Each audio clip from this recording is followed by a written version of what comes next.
This question asks us to draw the mechanism for the reaction of ammonia with elemental sodium to produce sodium amide and hydrogen gas.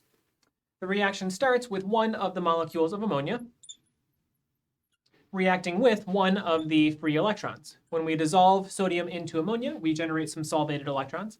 That electron can add to the nitrogen of ammonia. That will break the nitrogen-hydrogen bond. One of those electrons will go on to nitrogen. The other electron will go to hydrogen.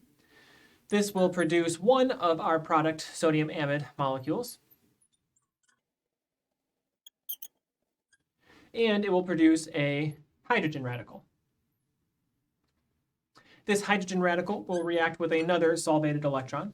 The electron will add to the hydrogen atom to form the hydride ion. This hydride ion will react with a second molecule of ammonia in an acid-base reaction to deprotonate the ammonia. This will form our second sodium amide and will form the H2 hydrogen gas for the products of this reaction.